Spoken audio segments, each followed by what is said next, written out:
Indo British advanced pain clinic నొప్పి మాయం surgery దూరం ఫర్ అపాయింట్మెంట్స్ 9155515563. నమస్కారం, వెల్కమ్ టు ఐ డ్రీమ్. ధర్మ మార్గం విత్ విజిత కార్యక్రమానికి స్వాగతం.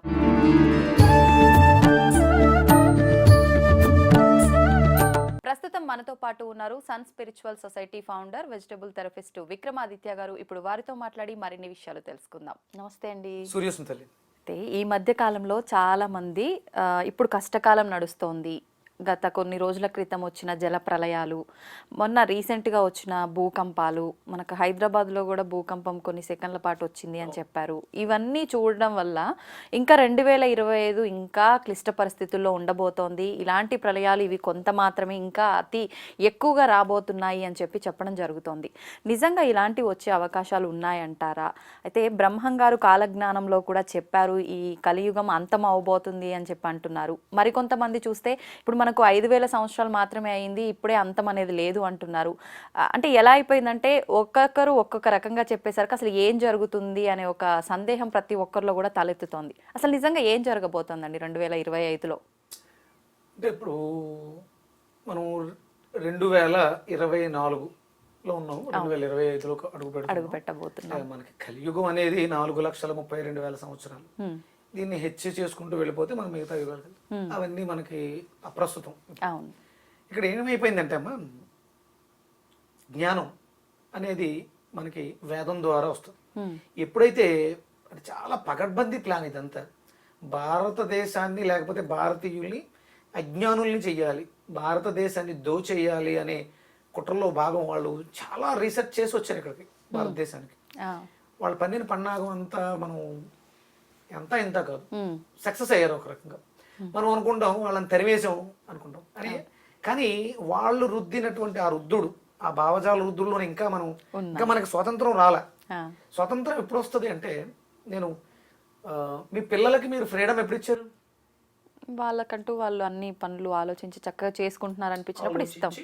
అంటే జ్ఞానం వస్తే ఫ్రీడమ్ వస్తుంది. ఇప్పుడు మనం జ్ఞానంలో ఉన్నామా అజ్ఞానంలో ఉన్నామా? అటు ఇటుగా అన్నట్టుగా ఉన్నాం. అంటే జ్ఞానం రానట్టే, అంటే మనకి ఫ్రీడమ్ రానట్టే.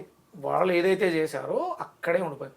వాళ్ళు వెళ్తూ వెళ్తూ ఏం చేశారు, ఎక్కడైతే వేద భాండాగారాలు ఉన్నాయో, తక్షశిల, నలంద, వీటిలో ఉన్నటువంటి తాళపత్ర గ్రంథాలని తగలబెట్టేశారు. అలాగే గురుకుల విద్యానికేతనాన్ని తీసేసి ఈ వెస్ట్రన్ ఎడ్యుకేషన్ ఎంటర్ చేశారు. అవును, ఇది చాలు మన మెదడులో తొలిచేయడానికి. ఇప్పుడు మన పిల్లలు చదివే చదువులు రేపొద్దుట వాళ్ళు చేసే ఉద్యోగాలకి మనకు వస్తున్నాయి లేదు, సంబంధం లేకుండా ఉన్నాయి ఉద్యోగాలకి, చదువులకి. కానీ వేద విద్య ఉందనుకోండి, వేద విద్యలో మీరు అంటే వేదం తెలుసుకోవడానికి ఒక ప్రమాణం ఉంటుంది. అష్టాధ్యాయం, శిక్షణ, సంస్కృతం, ప్రధానం. ఇవి వచ్చేసిన తర్వాత నాకు సంగీతం అంటే ఇష్టం, నాట్యం అంటే ఇష్టం, సామవేదాన్ని తీసుకుంటాం. దాంట్లో కొన్ని తీసుకుని నేను దాంట్లో సాధన చేసుకుంటే, నేను బయటకు వచ్చి నేను నేర్చుకున్న వేదంతో నేను దాంట్లో ప్రావీణ్యాన్ని పొందేస్తాను, నా జీవితాన్ని గడిపేస్తాను. మీరు ఎలక్ట్రానిక్ మీడియా, మీరు అందులో యజుర్వేదాన్ని తీసుకుని ఒక అంకాన్ని ఎలక్ట్రానిక్ సంబంధించి ఇన్నోవేషన్స్, కరెంటును తయారు చేయడం వేదంలో ఉంటుంది. మీరు అది చదివితే మీరు బయటకు వచ్చి ఆ నేర్చుకున్న విద్యతో మీరు బ్రతికేస్తారు, 10 మందికి బ్రతుకునిస్తారు. వేదాలు అవి మొత్తం పూర్తిగా చదవాలంటే జీవితాలు సరిపోవు. కానీ మనకి నచ్చినంత వరకు సామవేదం, అధర్వణ వేదం, యజుర్వేదం, ఋగ్వేదం ఇవన్నీ అద్భుతాలు. వీటిని దూరం చేసేసారు. వేదాలు ఎవరైనా చదవచ్చా అండి? ఎవరైనా చదవచ్చండి. భగవంతుడు అనేవాడు ఇది కేవలం వీళ్ళకే అని ఉండదండి, ఇది అందరికీ. అది వేదం. వేదం అంటే ఆమోదయోగ్యం. ఇక దీనికి మించినటువంటి ఓడు ఉండదు. అప్పుడు వీళ్ళకే వీళ్ళకే వీళ్ళకే అలా ఎందుకు ఉంటుంది? ఒకటి ఏంటంటే, అంటే ఇప్పుడు మీకు వచ్చిన సందేహం ఏంటంటే, వేదం బ్రాహ్మణులే చదవాలా కదా? అంటే బ్రాహ్మణుడు అనేవాడు ఎక్కడ పుట్టాడండి? జన్మతా జాయతే శూద్ర. ఇక తను చేసే పనులను బట్టి ఇప్పుడు నేను సంధ్యావందనం చేస్తానమ్మా, నేను జంజం వేసుకున్నానమ్మా, నేను బ్రాహ్మణ ఇంట్లో పుట్టా, నేను సంధ్యావందనం చేయను, మంత్రాలు చదవను, సూర్య నమస్కారాలు చేయను, నేను బ్రాహ్మణుడు అయితే ఏంటి గొప్ప? అదే కదా, నా వల్ల ఏంటి సమాజానికి ఉపయోగం? బ్రాహ్మణుడు ఎవరు అంటే జ్ఞానం ఉన్నవాడు బ్రాహ్మణుడు. బ్రహ్మ సృష్టి జరుగుతుంది నా లోపల, ప్రతి మనిషిలోనూ సృష్టి జరుగుతుంది. అంటే ప్రతి ఒక్కడూ కూడా బ్రాహ్మణుడు అవ్వాలి. అంటే బ్రహ్మ అంటే ఏంటి? సృష్టి. ఇక్కడ 4 వర్ణాలు ఉన్నాయి. ఏం వర్ణాలు అంటే, ఇక్కడ మనం ప్రళయం గురించి టాపిక్ మొదలు పెట్టాం, ఇటు వెళ్తున్నాం. దీని గురించి మళ్ళీ ఇంకొక ఎపిసోడ్ చేద్దాం. వేదాలు ఎవరు చదవాలి అనే దాని గురించి ఇంకోటి చేద్దాం. ఇప్పుడు రాబోతున్న ప్రళయం ఎందుకంటే మనం ప్రకృతిని పాడు చేసాం. మీకు WHO ఈ హెల్త్ ఆర్గనైజేషన్ ఇవన్నీ కూడా రీసెర్చ్లు చేసి అనౌన్స్ చేసినాయి. క్యాన్సర్స్ విపరీతంగా స్ప్రెడ్ అయిపోతాయి, లేకపోతే కొత్త కొత్త బ్యాక్టీరియాస్ వచ్చేస్తాయి. ఎందుకంటే మనం పర్యావరణాన్ని పాడు చేసాం. అలాగే పాడైన పర్యావరణంలో మనం కూడా ఉన్నాం కాబట్టి మన ఇమ్యూనిటీ సిస్టమ్ పాడైపోయింది. ఆల్రెడీ మనం ఈ సంవత్సరంలోనే ఎక్కువ కేసెస్ చూస్తున్నామని చెప్పి 2025, 2026, 2027 విపరీతమైనటువంటి క్యాన్సర్ కేసు. జలుబు చేసిన హాస్పిటల్కి వెళ్ళి టెస్ట్ చేస్తే క్యాన్సర్ ఉంది. ఏదో క్యాన్సర్, ఐ క్యాన్సర్, నోటి cancer, year cancer, throat cancer, ఏదో క్యాన్సర్. ఎందుకంటే మనం దొరికినట్టు ఇష్టం వచ్చినట్టు తినేసాం, వినేసాం, చూసేసాం, అన్నీ చేసాం. ఈ నవరంధ్రాలని కూడా వాడేసాం. చాలా దారుణమైన పరిస్థితి. అంటే కొన్ని పద్ధతుల్లో వాడాలి, అవి ఎంత వాడితే అంత. ఇవి ఇష్టం వచ్చినట్టు వాడేసాం కాబట్టి ఇవన్నిటికి సంబంధించిన ప్రమాదాలు కొంచెం ఉన్నాయి. తెలుస్తుంది కదా, తప్పించుకోలేరంటారా వాటి నుంచి? ఎస్ అంటే ఇప్పుడు తెలుసుకున్నాం అంటే ఇప్పుడు వేదం చెప్పుద్ది ఇది ఏవి జరుగుతుంది, ఏం జరగాలి. అందుకని దానిని అనుసరిస్తూ వేదం ఏం చెప్తుంది అంటే ధర్మము, దానము. అంటే కర్మ చేయడం ద్వారా ఒక చెడు వస్తుంది, దాన్ని మనం దానం ద్వారా నివారణ చెయ్యాలి, నిర్మూలన చెయ్యాలి. ఇప్పుడు మీకు 2027లో గ్లోబల్ వార్మింగ్ టెంపరేచర్ 1.5 సెల్సియస్కి వెళ్ళిపోతుంది. 1.5. అమెరికన్ వాళ్ళు రీసెర్చ్ చేసి డైమండ్ డస్ట్ ని పైన స్ప్రే చేస్తే, సూర్యుడికి మనకి మధ్యలో డైమండ్ డస్ట్ ను జల్లేస్తే సూర్యకిరణాలు డైమండ్ డస్ట్ కి రిఫ్లెక్ట్ అయ్యి వెనక్కి వెళ్ళిపోతే మనం చల్లగా ఉంటాము అని వాళ్ళు ఆలోచించారు. ఓకే, కానీ ప్రమాదం కదా అలా కాదు. కిరణాలు పడకపోతే ఎంత చోట డైమండ్ డస్ట్ జల్లుతారమ్మా. 200 మిలియన్ టన్స్ డైమండ్ డస్ట్ కావాలి. అంత డైమండ్ ఎక్కడుంది? కొన్ని లక్షల కోట్లు ఖర్చు అవుతుంది. పోనీ అక్కడ ఉంటుందా? అది బరువుగా ఉంటుంది, వర్షం వస్తే కిందకు వచ్చేసింది, అది పీలిస్తే మనం బతుకుంటాం, చచ్చిపోతాం, ప్రమాదం. అంటే ఇలాంటివన్నీ ఉన్నాయి. రాబోతున్నవి మన చేతులారా మనం చేస్తున్నాం. ఇక్కడ ఏం చేయాలంటే పొల్యూషన్ తగ్గించాలి. ఆ సూర్యతాపం తగ్గాలి అంటే మనం పొల్యూషన్ తగ్గించాలి. మన వల్ల ఇప్పుడు కోవిడ్ టైంలో 2 ఏళ్ళు అందరూ ఎక్కడ వాళ్ళు అక్కడ కాముగా ఉన్నాం, ఓజోన్ పొర కొంత పూడ్చుకుంది, వాతావరణం బాగుంది. ఇప్పుడు ఢిల్లీ 400 చిల్లర ఎంతో పొల్యూషన్. ఎవడో ఏం చేస్తాం? నా వంతు బాధ్యతగా ఒక భారతీయుడుగా నా వంతు బాధ్యతగా 4 నెలలుగా నేను ఈ దీక్షలో ఉన్నాను. నా వంతు కనీసం నా ఇంటి పరిసరాలని నేను రక్షించుకుంటున్నాను సూర్య ఆరాధన ద్వారా. వేదం ఏం చెప్పుద్దంటే యజ్ఞం దీనికి పరిష్కారం చెప్తుంది. ఆ యజ్ఞంలో నువ్వు ఇచ్చేటువంటి హుతం ఇది సైంటిఫిక్ గా నేను ప్రూవ్ చేయలేకపోవచ్చు. అంటే యజ్ఞోవై విష్ణువు. విష్ణు అంటే ఏంటి? వ్యాప్తి, వ్యాపించువాడిని విష్ణు అంటారు. యజ్ఞోవై విష్ణు. భగవద్గీత అదే చెప్తుంది. నువ్వు ఆ పదార్థాన్ని హవిసు రూపంలో ఇస్తే అది వర్షం రూపంలో పైకి వెళ్ళి పంట రూపంలో మళ్ళీ వస్తుంది. నువ్వు 10 గింజలు వేస్తే పైకి వెళ్ళి 1000 గింజలు ఇస్తుంది, మళ్ళీ దాంట్లో 10 ఇస్తున్నాం. ఇది సైకిల్ జరుగుతుంది. అందుకని యజ్ఞయాగాది క్రతువులు మాత్రమే రాబోతున్న ప్రమాదాన్ని అరికట్టగలవు. నువ్వు నాస్తికుడు అయినా ఆస్తికుడు అయినా వేరే దారి చూపించడం లేదు, చేసి తీరాలి. యజ్ఞం చేయాలంటే అవునే కావాలి. అవునే కావాలంటే ఇక్కడ కబేలాలకు దోలేస్తాను, తినేస్తున్నారు దున్నపోతుల్లాగా. ఎక్కడొస్తుంది అవునే? అందుకని గోమాతను కాపాడుకోవాలి. గోమాత ఈ సమస్యకి పరిష్కారం. వజ్రం కన్నా 200 లక్షల టన్నుల వజ్ర భస్మం కన్నా గోమాత విలువైంది. గోమాతను రక్షిస్తే తప్ప మనల్ని మనం రక్షించుకోలేము.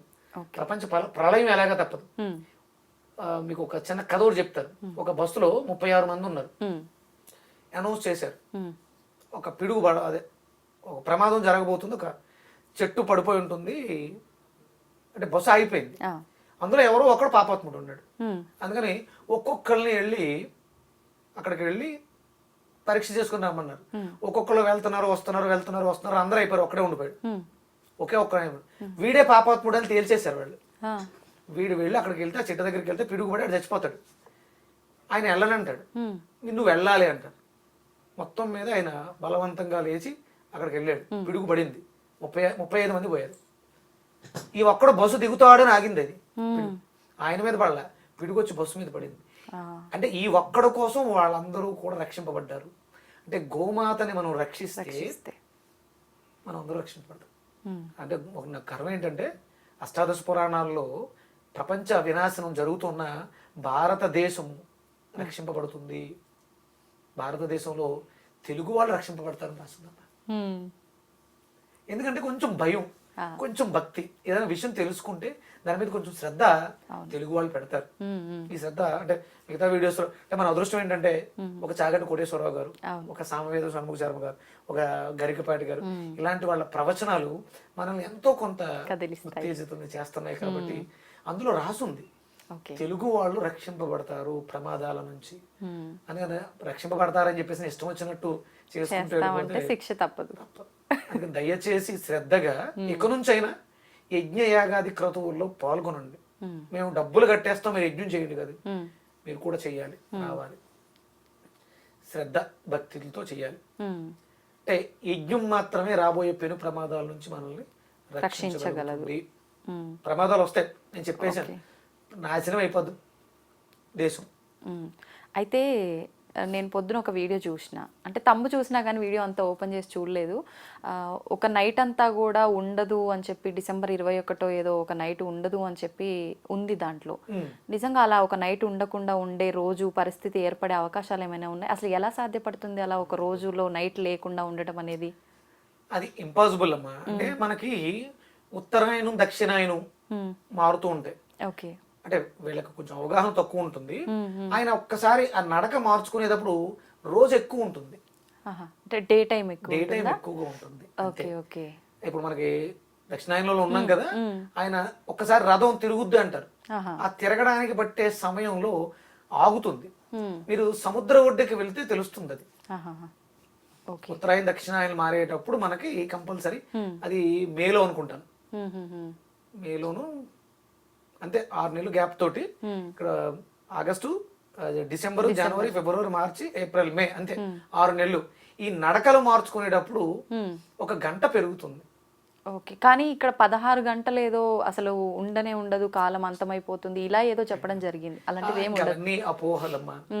ఇప్పుడు త్రేతాయుగంలో సూర్యనారాయణమూర్తి రాముల వారు శ్రీరామనవమి రోజు ఆయన పుట్టాడు కదా, ఆయన పుట్టాడన్న ఆనందంతో అటువైపు వాలిపోయారట 30 రోజులు. ఆయన వెళ్ళలేదు, సూర్యోదయ సూర్యాస్తమయాలు లేవు. అంటే రాముడు మీద ఉన్నటువంటి ప్రీతితో ఆయన అక్కడ అయోధ్యలో ఉండిపోయారు అని శాస్త్రం చెప్తూ ఉంటుంది. అంతే తప్ప ఇవి జరగవు. ఆయన ఆయన ఆయన తిరుగుతూనే ఉంటాడు, భూమి తన చుట్టూ తాను తిరుగుతూ సూర్య చుట్టూ తిరుగుతూనే ఉంటాడు. కాబట్టి ఇలాంటివి ఏమీ జరగవు. చిన్న మార్పు అలా జరుగుతుంది తప్ప ప్రళయం అయితే ఇప్పుడప్పుడే కాదు. 4,32,000 సంవత్సరాల్లో మనం అంటే మనం లెక్కించింది 5,000 సంవత్సరాలు ఉన్నా మనం లెక్కించేది 2,000 సంవత్సరాలే. కాబట్టి ఇప్పుడప్పుడే అంతం అయితే కాదు. అందరం కూడా 2030 దాటేస్తాం. అంటే ఏమైనా వ్యక్తిగతంగా పొరపాట్లు చేస్తే చూడకపోవచ్చేమో గానీ ఇప్పుడప్పుడే ఇదేం జరగదు. కొంచెం ధర్మాన్ని దృష్టిలో పెట్టుకోండి. దానము అది సమిధా దానం అవ్వాలి. అంటే యజ్ఞకుండంలో వేసేటువంటి సమిధ దానం, గురుతాదానం, ఆవు నెయ్య, ఇవి రెగ్యులర్ గా చేస్తూ ఉండాలి. మనం ఉన్న దేవాలయాలు ఎందుకు కట్టారు అంటే ఇలాంటివి చేయడానికి వేదికగా ఉంటాయని. మనకి ఫ్యాషన్ అయిపోయింది, చేయట్లే, కొళ్ళకి వెళ్ళట్లా. ధర్మం ఇది, ఆ ధర్మాన్ని అనుసరించండి. మీరు ఆస్తికుల నాస్తికుల కాదు. అగ్ని దేవుడు, ప్రత్యక్ష దైవం, కాలుతుందిగా. వాయువు దేవుడు, పేల్చకపోతే చస్తనాంగా. భూమి దేవత, నడవకపోతే ఉండలేంగా. ఇవన్నీ నిజాలు, ప్రత్యక్షమైనటువంటి దైవాలు. సూర్యచంద్రులు మనకి సాక్ష్యాలు. వాటికి ఇప్పుడు మీరు అన్నట్టుగా యజ్ఞయాగాలకు మాత్రమే ఈ దానాలు అంటే ఆవు నెయ్యి ఇవ్వాలా, లేదంటే ఆలయంలో కూడా చాలా మంది దీపారాధన కోసం సంబంధించినవి దీపారాధన చేస్తే దీపం వెలుగుతుంది అంతే. యజ్ఞం చేస్తే మంత్రోచ్చారణతో శక్తి పుడుతుంది. యజ్ఞం వేరు, దీపం వేరు. దీపానికి నూనె వాడతాం. అవును. అంటే కంపల్సరీ ఇంట్లో దీపం వెలిగించినప్పుడు అవునే శ్రేష్టం అంటాం, కానీ దీనికన్నా ఆ ఖర్చు పెట్టే నూటిని ప్రతి ఇంట్లో వాళ్ళు కూడా చిన్న యజ్ఞం, ఇంట్లో చేసుకునేటువంటి చిన్న యజ్ఞం ఉంటుంది. ఓకే. ఎవరికి వాళ్ళు ఇంట్లో చేసుకుంటే చాలా ఉత్తమం అమ్మ. ఏంటండి ఆ యజ్ఞం? అది రెగ్యులర్ గా నిత్యాగ్నిహోత్రం. ఆహా. ఒక 4-5 చిన్న సమిదలు, చిన్న ఆవు పిడకలు వేసుకుని ఒక 2-3 స్పూన్లు ఆవు నెయ్యి వేయలేమా? వేయచ్చు. రోజుకు ఒక 50 గ్రాముల ఆవు నెయ్యితో హవిసిస్తే నీ ఇల్లు వాతావరణం చేసి చూడండి, మీకే తెలుస్తుంది. అభివృద్ధి అనేది మీకు అర్థమవుతుంది. దానం అంటే అది ఫస్ట్. ఓకే. ఎందుకంటే ఇప్పుడు ఇవాళ అన్నం పెట్టా, తినేసి వెళ్ళిపోయారు, రేపు ఎవరు అన్నం పెడతారని ఎదురు చూస్తారు. కానీ పంట పుష్కలంగా పండించగలిగి హోమం చేస్తే ఇది పైకి వెళ్ళి వర్షమై వచ్చి పంటగా తయారవుతుంది. పనిస్తే 10 మందికి అన్నం పెట్టుకోవడం అవుతుంది. ఇది అందరికీ ఆమోదం. తినేస్తే తింటూ వెళ్ళిపోతే అయిపోతుంది. ఎవరు పెడతారని ఎదురు సోమరిపోతులు పెంచుతుంది. దానం అంటే ఫస్ట్ యజ్ఞాదానం, తర్వాత శాంతి దానం. అంటే కాళ్ళు చేతులు లేవు, ముసలి వాళ్ళు పని చేయలేరు, అలాంటి వాళ్ళకి అన్నదానం శ్రేయస్కరం. మీరు ఇక్కడ క్యాన్సర్ హాస్పిటల్ దగ్గర బళ్ళు వచ్చి తెగబెట్టేస్తూ ఉంటారు. అక్కడ పాపం పొరుగు ఊర్ల నుంచి వచ్చినటువంటి క్యాన్సర్ పేషెంట్లు పెట్టడంలో తప్పలేదు. అక్కడ కొంతమంది సోమరిపోతులు ఉంటారు, ఎవడొచ్చి పెడతాడా అని.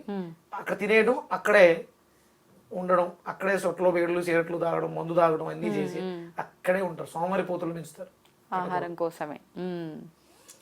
మీకు కలిగింది మీరు యజ్ఞాదానము మీ దగ్గరలో ఉన్న దేవాలయాల్లో వారంలో ఒక రోజు, నెలకు ఒక రోజు వెళ్ళి కూర్చుని, అదే వాళ్ళు చేస్తారో చేయరో మనకు తెలియదు కదా, అందుకని దగ్గర కూర్చొని హోమం చేయించుకోండి. ఒక గంట కేటాయించలేమా? అవును, కేటాయించవచ్చు. ఈ దానం చేయాలి. అన్నదానం మంచిదే, కానీ అది అపాత్ర దానం అవుతుంది. యజ్ఞాదానం అపాత్ర దానం కాదు.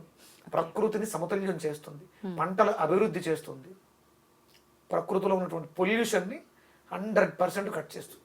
ఓకే. మీరు వేదం తెలిసిన పండితుల దగ్గరికి వెళితే ఆ యజ్ఞ విధిని చెప్తారు. ఇంట్లో సింపుల్ గా నా వీడియోస్ ఉన్నాయి, నేను చేసి పెట్టాను. సంస్కృతికల్ సొసైటీలో ఒక 10 నిమిషాల్లో ప్రతి ఇంట్లో గృహస్థు ఒక చిన్న హోమగుండం పెట్టుకుని యజ్ఞం ఎలా చేయాలి చేసి పెట్టాను. సింపుల్ గా 10 నిమిషాలు అయిపోతుంది. ఓకే. అంటే ఇంట్లో పెట్టుకునే చిన్నగా ఏమైనా దొరుకుతాయా? దొరుకుతాయి, చిన్న యజ్ఞగుండాలు దొరుకుతాయి. అందులో అంటే ఏమీ లేవు. ఒక స్టీల్ గిన్నె తీసుకోండి, చిన్న స్టీల్ గిన్నె ఉంటుంది, అవును, దానికోసం కేటాయించు, దాంట్లో చేసేయచ్చు. ఓకే. ఓకే. అంటే చెయ్యాలని తపన ఉండాలి. చిన్న చిన్న పుల్లలు, చిన్న చిన్న, నేను గోశాలకు వెళ్ళి పేడ తీసుకుని చిన్న చిన్న పిడకలు చేసి పెట్టుకుంటాను. మీరే చేస్తారా? ఇంట్లోనే చేసుకుంటాను, అవే వాడతాను. ఓకే. ఓకే. మళ్ళీ ఇప్పుడు ఏది బయట కొనుక్కు రావాలన్నా అది కల్తీ అనే ఒక ఆలోచన వస్తుంది కాబట్టి మీరు అన్నట్టుగా ఎవరికి వాళ్ళు చేసుకోవడం ఇంకా ఉత్తమం. అందరికీ కుదరదు. అదే దైవం విషయంలో ఒకవేళ ఎవరన్నా పొరపాటు చేస్తే ఆ పనిష్మెంట్ అది, అంటే దైవం చూడట్లేదు అని అనుకుంటారు. ఏ కన్ను చూడదనా వస్తుంటది కదా, ఆ చేసేవాడికి ఎక్కడో చోట కొట్టేస్తుంటది, అందరూ అనుభవించి చేస్తున్నారు. మీరు భక్తితో చేయాలనుకున్నారు కాబట్టి దాంట్లో దోషం భగవంతుడికి అంటదు. నిజంగా ఆ దోషం ఏమైనా ఉంటే ఆవు నెయ్యిని కల్తీ చేసే దరిద్రులకి, వాళ్ళు దరిద్రులు అయిపోతారు. ఆవు పిడకలను కూడా కల్తీ చేశారు అనుకో, ఇంకా ఏం చెప్పక్కలేదు, ఇష్టదరిద్రుడు. అంటే ప్రతిదీ ఇక్కడ అనుభవించేస్తాం, ఇంకొక నరకం లేదు, ఇక్కడే నరకం ఉంది. అవునా? అంటే గరుడ పురాణంలో చెప్పిన ఇంకొక నరకం ఇంకొకటి ఎక్కడో లేదు, ఇక్కడే ఉంది. A to Z ఇక్కడే అనుభవిస్తాం, పాపపుణ్యాలని ఇక్కడ అనుభవించాలి. అందుకని మీరు చేస్తున్న దాన్ని దృష్టిలో పెట్టండి. ఏం చేస్తున్నారు అనేది నాకు మీరు చేసే తప్పు తెలియకపోవచ్చు, మీకు తెలుస్తుంది అంతరాత్మకి, దానికి సమాధానం చెప్పాలి. ప్రతిదీ ఎనర్జీ. అవినీతిని కల్తీ చేస్తే ఎనర్జీని కల్తీ చేసావు కాబట్టి పాపం తెలియక నేను హోమం చేసేసాను, దాంట్లోంచి ఏదో పుట్టింది, ఒక శక్తి పుట్టింది. నిష్కల్మషమైన మనసుతో చెయ్యాలని తపంతో చేశాం కాబట్టి సత్ఫలితం నాకు, చెడు ఫలితం ఆ తప్పు చేసిన వాడికి. 100% కర్మను ఎవరు తప్పించలేరు, లెక్కలు చెప్పేయాలి. అవినీతిని కల్తీ చేసి ఎన్ని కోట్లు సంపాదిస్తావు? నీ కొడుకో కూతురు లేకపోతే నువ్వు నీ పెళ్ళము క్యాన్సర్ వచ్చి పోతే హాస్పిటల్కి వెళితే బ్యాలెన్స్ చేస్తా. నిజాయితీగా నిక్కచ్చిగా రూపాయి సంపాదించు, తృప్తిగా గుండెల మీద చేసుకుని హాయిగా నిద్రపోతావు. ఎంతమంది కోటేశ్వరుడికి నిద్ర ఉందమ్మా, ఎంతమందికి ఆకలి ఉంది, మనశ్శాంతి ఉండదు. ఉపయోగించి ఈ విషయాల్లో కల్తీ ఎవరిని చేసేస్తున్నాం? కల్తీ నిన్ను నువ్వు కల్తీ చేసుకుని నీ ఆత్మసాక్షి నిన్ను నువ్వు మోసం చేసుకుని అనారోగ్యంతో జీవిస్తున్నావు, హ్యాపీగా లేరు. అవును. గుండెల మీద చేసుకుని చెప్పండి, ఇది జరుగుతుంది. ఇక్కడ చూస్తాం ఆ రాబోయే 25, 26, 27లో ఇవే జరుగుతాయి. ఎవరైతే దుర్మార్గులు ఉన్నారో, పాపాత్ములు ఉన్నారో 2 సంవత్సరాలు ఉంటాయా ఇబ్బందులు? 25, 26, 27, 3 సంవత్సరాలు 3 ఉంటాయా? సంవత్సరాలు, 27, 28. అంటే 27 చాలా ప్రమాదకరంగా ఉంటుంది, 28 చూస్తామో చూడడం అనేది చూడాలి. 1.5 సెల్సియస్ అంటే మరి వేడి తీవ్రత ఏ రకంగా ఉంటుంది అనేది చూడాలి. సైంటిస్టులు వాళ్ళ ప్రయత్నాలు వాళ్ళు చేస్తున్నారు, చూద్దాం ఏం జరుగుతుంది. మీరు అన్నట్టుగా మనం ఈ ధైర్యంతో ఉందాంలేండి, మనం రక్షించుకుందాము, మనం రక్షింపబడదాం. నా వంతుగా నేను 4 నెలలుగా చేస్తున్నాను. రేపు మాఘమాసంలో మహాశౌర్యాగం పెద్దగా చేయాలనుకుంటున్నాను, దీన్ని దృష్టిలో పెట్టుకుని. నాకు కొంతమంది సహకరిస్తున్నారు. మనం ఉన్నంత వరకు జూబ్లీ హిల్స్, అంటే నేను ఈ ఏరియాలో ఉన్నాను కాబట్టి జూబ్లీ హిల్స్, బంజారా హిల్స్, ఈ పరిసర ప్రాంతాలు నా వరకు నాకు ఓపిక ఉన్నంత వరకు నేను చేసి రక్షించడానికి ప్రయత్నం చేస్తాను. భగవంతుడు నాకు ఆ శక్తిని ఇచ్చాడు కాబట్టి. నాకు అంటే కొంతమంది ఉన్నారు, నాకు ఫ్రెండ్స్ ఓమిని హాస్పిటల్స్ అని హాస్పిటల్స్ వాళ్ళు ఉన్నారు, సపోర్ట్ చేస్తున్నారు. నేను చెప్తే చేయిస్తారు వాళ్ళు, కార్యక్రమాలు జరుగుతున్నాయి. నేను ఓమిని హాస్పిటల్స్ లో మహాశౌర్యాగం చేయించాను. అంటే కనీసం అక్కడ ఉన్న పేషెంట్స్ బాగుంటారు. ఇలా నాకు తెలిసిన వాళ్ళు రీసెంట్ గా ఎవరో కొల్లూరులో ఒక విళ్ళ శంకుస్థాపనకి హోమం చేయించి శంకుస్థాపన చేశారు. ఆ వాతావరణం అంతా ప్లెజెంట్ గా అయిపోయింది. మామూలుగా గృహప్రవేశం అప్పుడు చేసుకుంటారు కదా, మీరు ముందుగానే చేయించారా? చెయ్యాలమ్మా, చాలా జీవరాశి పోయి తవ్వితే మనం కన్స్ట్రక్షన్ చేసే చాలా చేసేస్తాం. అందుకని ముందుగా దానికి మళ్ళీ శాంతి ప్రక్షాళన కింద హోమం చేయించి శంకుస్థాపన చేయించాం. ఇలా నాకు అవకాశం ఉన్నంత వరకు రేపు నేను కళ్యాణం చేయిస్తున్నాను. సాయి గారు అని నా ఫాలోవరు, వాళ్ళ ఇల్లు నేనే కట్టించాను, అప్పుడు కూడా చేయించాను. ఆయన చాలా హ్యాపీగా ఉంటాడు, ఆ ఇంట్లో. ఆ బయట మీకు ఎలివేషన్ లో 7 గుర్రాలు రథం ఎక్కిన సూర్యుడు వస్తూ ఉన్నట్టు ఉంటుంది. అంటే అంత మళ్ళీ మనం అందరం కూడా అంటే ఒకటే, ఏదైనా వస్తుంది అంటే సూర్యుడిని మనం పాడు చేస్తున్నాం కాబట్టి వస్తుంది, మళ్ళీ ఆయన్నే వేడుకుంటే పోతుంది. అవును, వేడుకోవాలి. మన ప్రయత్నం మనం పాడు చేయకుండా మంచిగా ఉండేటట్టుగా చూసుకోవడానికి ప్రయత్నం చేయాలి అందరూ కూడా. మీ తపన నాకు అర్థమైంది. ఈ ఇంటర్వ్యూ మీరు ఇంతకుముందు వేరే ఆయనతో పెద్ద ఆయనతో చేయడం చూశాను నేను. అవును, అంటే సమస్య ఉంది, పరిష్కారం ఏంటంటే యజ్ఞమే. మనకు ఉన్నటువంటి అష్టాదశ శక్తి పీఠాల్లో హోమగుండాలు ఉంటాయి, వెళ్ళండి, చేయించండి. మీకు కొట్టప్పకొండ ప్రతి గురువారం అక్కడ హోమం చేస్తారు, అక్కడికి వెళ్ళి పార్టిసిపేట్ చేయండి. మన దేవాలయాలు, ప్రతి దేవాలయంలోనూ గణపతి హోమం ప్రతిరోజు జరగట్లేదు. అవి ఎవరో ఒకళ్ళు భాగస్వాములు, అవి రోజుకొక అంటే నెలలో ఒకళ్ళు పార్టిసిపేట్ చేస్తే 300 మంది ఉన్నాం కదా. యజ్ఞ యాగాది క్రతువులు మాత్రమే, అంటే ఒరిజినల్గా ఇవి రాజులు చెయ్యాలి. రాజ్యం సుభిక్షంగా ఉండాలంటే రాజులు యజ్ఞయాగాది క్రతువులు, దానాలు చేసేయడం కాదు, వరాలు నీకు 10,000 ఆ ఫండు ఈ ఫండు ఇవ్వడం కాదు. యజ్ఞం చేస్తే పుష్కలమైనటువంటి పంటలు, పుష్కలమైనటువంటి వర్షాలు, అకాల వర్షాలు రావు, ప్రకృతి వైపరీత్యాలు రావు. ఇది చేయడం ద్వారా నువ్వు ఎన్ని డబ్బులు ఇస్తే కాపాడగలుగుతావు వరదల నుంచి. వరద రాకుండా ప్రికాషన్ ఏంటి అంటే వేడుకోవటం. అంటే ప్రపంచానికి ప్రళయాలు వస్తున్నాయి, దుబాయ్, భారతదేశం అంత రాలే. ఇక్కడ ఎంతో కొంత పుణ్యం, ఎంతో కొంత చేస్తున్నాం మనం, అవి కాపాడుతున్నాయి. అది ఇంకొంచెం బాగా చేస్తే. మీ ఇంటర్వ్యూ చూసిన తర్వాత నేను మీతో సమస్య ఇదే, దాని పరిష్కారం ఏంటంటే ధర్మము. ఏంటి ధర్మం అంటే దానము. ఆ దానం ఏంటి అంటే సమిధానం, వృథాదానం. గోమాతను రక్షించుకోవటమే మార్గం. భారతదేశానికి స్వతంత్రం వచ్చే పూర్వం ఎన్ని ఉండేవనుకో తెలుసు గోవులు?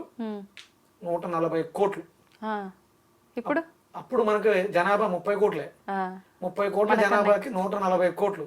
ఇప్పుడు 140 కోట్ల జనాభా, గోమాతలు ఎన్ని ఉన్నాయి? మొన్న సర్వే చేయించారు, 17 కోట్లు అంటాం. ఎంత దౌర్భాగ్యం! దరిద్రం అయ్యి గోమాతల్ని కబేళాలకు తరలిస్తుంటే చూస్తూ, మన అమ్మాయి ఎవరో యుద్ధం చేసింది, బంగారపు గుడ్డు పెడుతున్నారు, బాతును కోసినట్టే దరిద్రులు గోవు మంచిది తినేస్తున్నారు. మనం ఏం చేస్తాం? తప్ప ఆడిదా? కాదు, మంది అమ్ముతున్నాంగా. మనం అమ్మకపోతే కొనలేడు కదమ్మా, వాడు తినేస్తాడు అంటున్నాం. అమ్మేది ఎవడు? రైతేగా. ఆపండి. ఇప్పుడు వ్యవసాయదారులు ఆత్మహత్యలు ఎందుకు చేసుకుంటున్నారు? పంటలు సరిగా పండక ఎందుకు పండట్లేదు? సరిగ్గా వ్యవసాయంలో పూర్వం ఎద్దులు వ్యవసాయం చేసేవి. గోధూళి పంట పొలాల్లో ఉండేదమ్మా. అవును అవును. అందుకని అమ్మ గోమాత, భూమాత పరవశించేది గోవు నడిచిన ప్రాంతం కాబట్టి పంటలు పండేవి. నువ్వు ఎరువులు వేస్తున్నావు, గోమాతను తీసి ట్రాక్టర్లో పెట్టావు. అవును. పాలేకర్ గారు, విజయ్ కుమార్ గారు వీళ్ళు చేసేది అదే కదా. అవును అవును. వాళ్ళకి సక్సెస్ అవుతుంది, మీరు ఇంకా అడుక్కు తింటున్నారు, అప్పులు చేసుకుంటున్నారంటే కారణం ఎక్కడుందమ్మా? పాడి పంట రెండు కలిసి ఉంటేనే బాగుంటుంది. అంటే మనకు ప్రకృతి వికృతి లాగా మైనస్ ప్లస్ ఉంటేనే లైట్ వెలిగినట్టు మీకు పంట బాగుండాలంటే పాడి ఉండాలి. వ్యవసాయదారుడు ప్రతి ఇంట్లోనూ గోమాత ఉండి తీరాలి. రాబోయే ప్రళయాలను ఆపాలనుకుంటున్నారా? గోమాతను రక్షించండి, అమ్మ చూసుకుంటుంది. ఓకే, ధన్యవాదాలండి, చాలా మంచి విషయాలు తెలియజేశారు. Suryasmriti, thank you.